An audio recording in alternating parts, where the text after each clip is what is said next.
The Rams defeat the Tennessee Titans 27-23. That means they clinch the NFC West for the first time since 2003. With Sam Farmer and Gary Klein, I'm Lindsay Theory for the Los Angeles Times. Sam, kind of wild here. The scene in the locker room.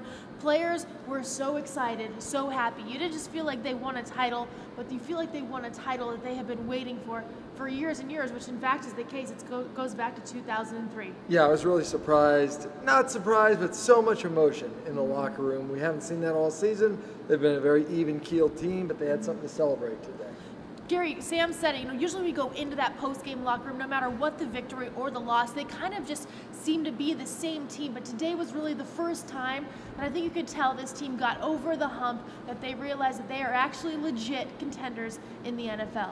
They talk so much throughout the season about one game at a time, but this one was really meaningful, and it was really important to guys like Roger Saffold, who've been here for so long, Robert Quinn, Trumaine Johnson, these guys who've been through the losing, to get over the hump, to get an NFC West championship under a first-year coach was a milestone. And they really had to grind it out in Tennessee in order to reach this milestone. This game definitely did not come easy. Started with Sam Ficken, their rookie kicker who they signed after losing Pro Bowler Greg Zuerlein. And then the struggles kind of continued for Goff a little bit. He lost the ball a couple of times, Sam. So this win in Tennessee, by no means taken lightly. Oh, huge. This was huge for them. Important for them as a desperate team in Tennessee, fighting for their own life, playoff-wise, and for the Rams to come back, win one of these. Very important they can draw on this in the playoffs. And Gary, it seems like every week there's new players making plays. This week it was Corey Littleton, an undrafted free agent from Washington, making his first start, who really came up with a big play in the first series,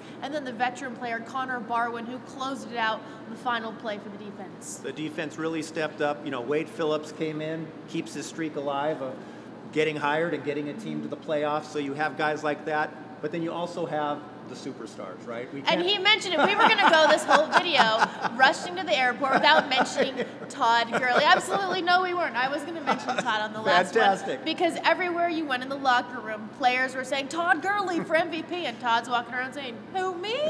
Yeah, they meant you, Todd. More than 200 yards today from scrimmage, more than 100 rushing. He was catching passes out of the backfield, took one for 80 yards. Sam, does Todd have a plight to take to the NFL? He should be the MVP. Absolutely. He's got a great case for MVP. This team had not allowed a 100-yard rusher in over a year. It'd been a year ago in November that they allowed a 100-yard rusher, and to get 276 all-purpose yards against this team, it was amazing. And he had the signature play, the 80-yard touchdown.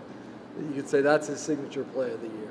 And Gary, next week it's going to be a New Year's Eve game. We're going from Christmas Eve to New Year's Eve. There's no such thing as a holiday. But the Rams will be playing the San Francisco 49ers to close out the regular season, and then they will be hosting a playoff game at the Coliseum. Pretty amazing. A team that was 4-12 last season is going to be hosting a playoff game. It remains to be seen what Sean McVay is going to do in that finale against the 49ers. Is he going to rest some players, keep them out? That we'll see. I think at the moment, though, they're just going to enjoy this victory, and I think Rams fans who waited a long time for this day are also celebrating. Players said they were going to put on those hats and wear them all the way back to LA if they won this game. I can promise you that most of them did leave in the t-shirt with the cap on, whether it fit or not. We'll see you next time from LA.